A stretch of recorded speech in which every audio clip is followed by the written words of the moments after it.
A bitch killed my dogs, so I go after her. Edit. I'm 13. I'm reiterating the events that my grandfather undertook with his dog. I wasn't even alive in 1991. I've been told by many people that what I did was rash and that doing it made me a bad person. Many people haven't believed what I did or called me a liar. On to the events of May 21st, 1991. I woke up in the morning and fed my perfectly healthy husky, Maryland. I went through the events of a normal day and then I took her to the dog park. As she was there, she seemed to have a tussle with another dog, causing the dog to run away. I ran to break them up when a lady pulled out a gun and shot her while she was running away. The lady booked it right after she shot my Maryland, and I pursued her to no avail. I sat down and cried for what seemed like hours upon hours, but then I felt a particular fire emerge. A fire to avenge Maryland. I went home and grabbed my rifle out of my safe and sat down on my couch for 25 minutes before leaving. According to the news, somebody broke into the lady's house and shot her dog point blank 25 times and knocked her out cold. That certain somebody then robbed her house of all her valuables and was caught on CCTV. Very grainy, of course, throwing the valuables into the lake that makes up our state. They never found out who did it.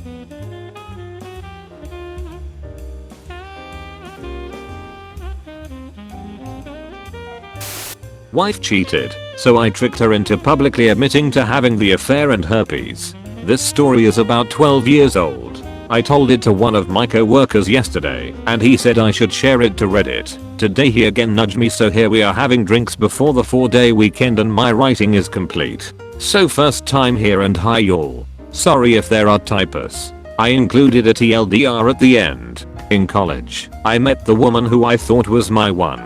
We dated for about 2 years and had a big ass wedding after a 10-month engagement. Her family was pretty well to do in a small southern town. We were both continuing our educations and I was also working to support us. I was pursuing a master's in engineering while she was finishing her doctorate in anthropology. Over the summer an opportunity came up for her to make some extra money going as an aide on a religious studies trip to Jamaica. I didn't hesitate when she asked me about it. I mean, she was going to get to visit Jamaica and get paid for it. I saw no downside other than missing her being at home for 6 weeks. Little did I know at the time, but she had been fucking the professor. He had hung out with us, smoked my weed, and drank my fucking beer. I considered him a friend who arranged the trip for a couple months, and it was a getaway for them to bang all over the island. I, clueless and happy, went about the weeks while she was gone taking extra shifts so I could match what she made in our account and surprise her.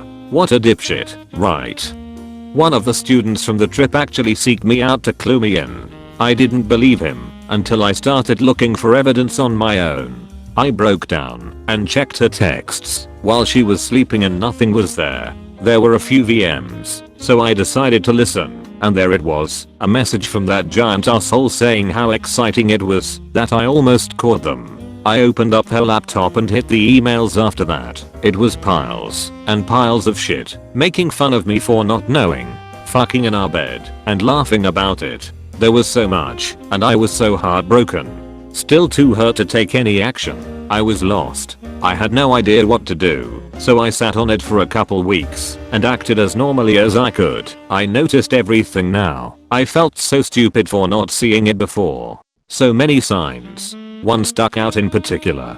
I noticed that our stash of homemade weed lube, if you've never tried it, I highly recommend giving it a go, was going down, even though we weren't having sex. It was obvious they were also using the fruits of my labor to get off more effectively. This really pissed me off. Like unreasonably so. Hulk fucking mad. It finally all hit me. I was a goddamn joke to these assholes and they were using the lube I made and fucking in my bed.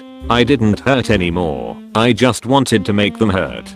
So, while she was studying at the library, I made a new batch of lube. I put enough weed in it for it to smell like normal, but I also added some poison ivy from our backyard to the mixture, and after refilling the spray bottle we used for application, I waited A few days go by and I'm working extra so I can be out of the house more, and bam, bait taken. That night after she goes to sleep my plan goes into action.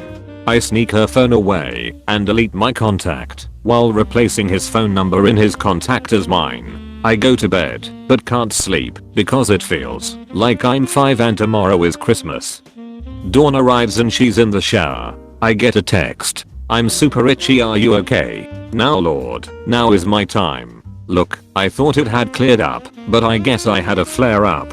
I'm sorry, but I've got herpes, and I guess you do now too. I heard this bitch squeak in the shower. I'm covering my mouth, damn near losing it. I went on to tell her that it was time to end things now. A new semester was about to start, and I kind of have a little crush on another TA. I wanted her mad. This is a woman that never got told no growing up, and never had to deal with rejection, let alone from a balding dude in his 50s with herpes. When she got out of the shower it was obvious she had been crying, but I could see the anger in her eyes. I could see how uncomfortable she was squirming at the table drinking coffee and mulling the situation over. Another little nudge is what she needed. The reply she got to her pages and pages of anger and sadness was, "Thanks for the good times, but can you keep this a secret between us? I don't want to ruin my chances with anyone else."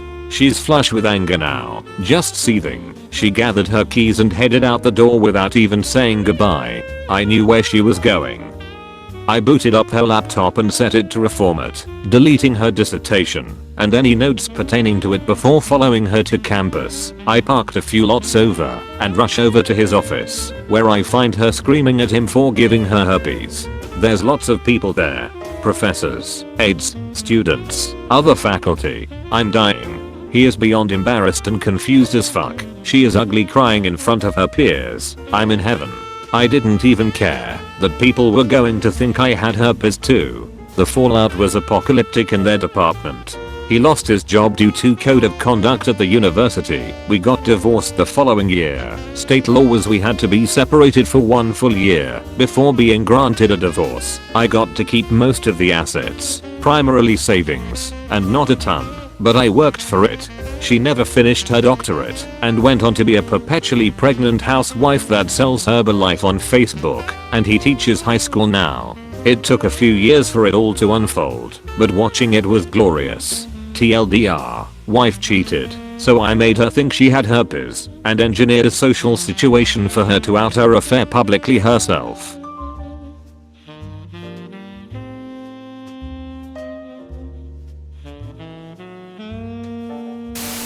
I'm the Padawan. My dad is the master. Back in 1991, my dad bought my mom a brand new Chevy Caprice. You know, the big, ugly, fat as a whale cop car. It was white, with fake mesh wheels and white wall tires. My mother loved it. She had it 2 weeks and kept it parked in front of our house in Southern California. The guy across the street was a contractor. Back in 1991. That basically meant shady douchebag that hired illegals that stood outside Home Depot. Shady douche started remodeling a house up the street from us on our side of the road. They were doing some stucco work.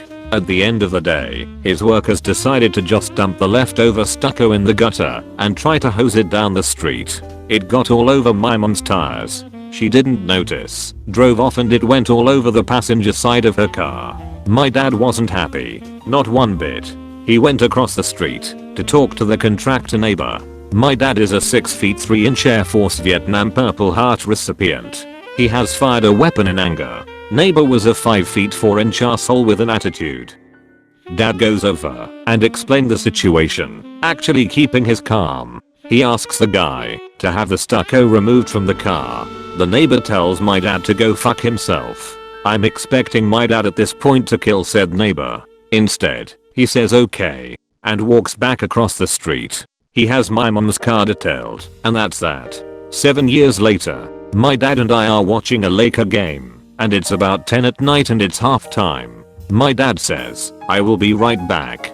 He walks out of the house, goes into the garage, and gets 2 1-gallon buckets of paint. He walks across the street and dumps it all over the neighbor's brand new BMW convertible. The neighbor had left the top down because it was in May and the weather was nice in Southern California. So, the entire outside and inside of the BMW is now covered in paint. My dad walks back, puts the paint cans back in the garage, closes the door, and comes back to watch the rest of the game.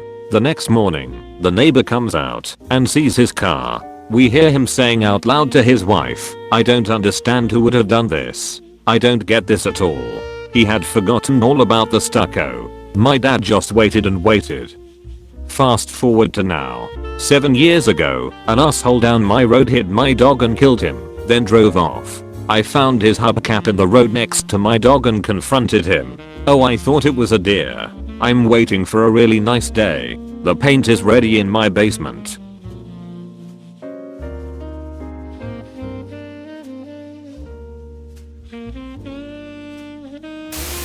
Grandpa beats pedophile. Rest of the men may have finished the job. I sorta told this story on a Reddit before, but didn't go into full details.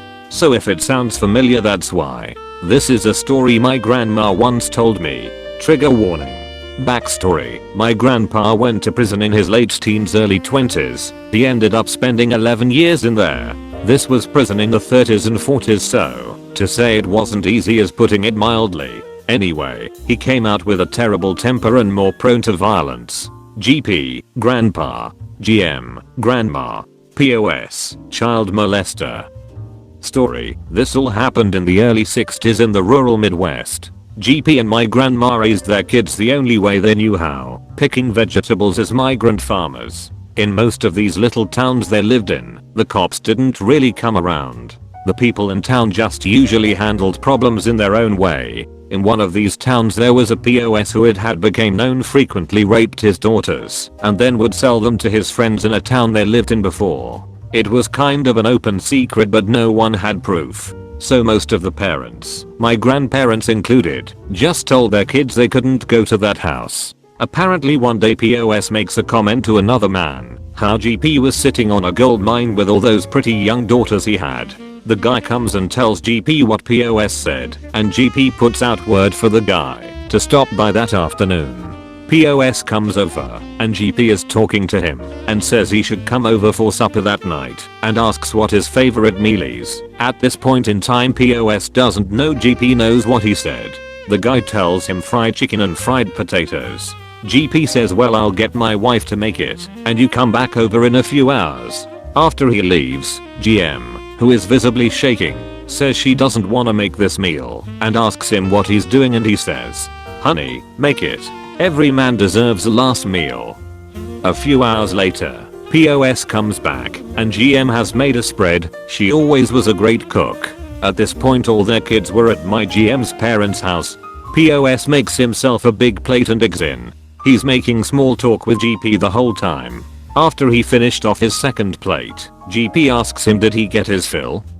POS says, hell yeah, you're a lucky man. Your wife is a great cook, and GP hit him. GP beat him through the house and onto the front porch. As he was beating him on the front porch, most of the other fathers in the area came by to watch. When GP was done the man wasn't moving much, and the porch was soaked in blood. GM told us that the 6 months that they lived there after this incident she never could get the bloodstains completely out. At this point a few of the other fathers walked into the yard and said, don't worry about it, we'll take care of this, and they grabbed POS and dragged him to one of their cars. Now grandma never could tell us if the guy died or not, but POS's family was still there when my grandparents and their kids moved to the next town and still hadn't seen him. My guess is, if he didn't die from his injuries the other fathers had themselves a little party that night. TLDR, pedophile makes a sexual comment about my grandfather's kids. Grandpa feeds him his last meal and then beats him near death / to death.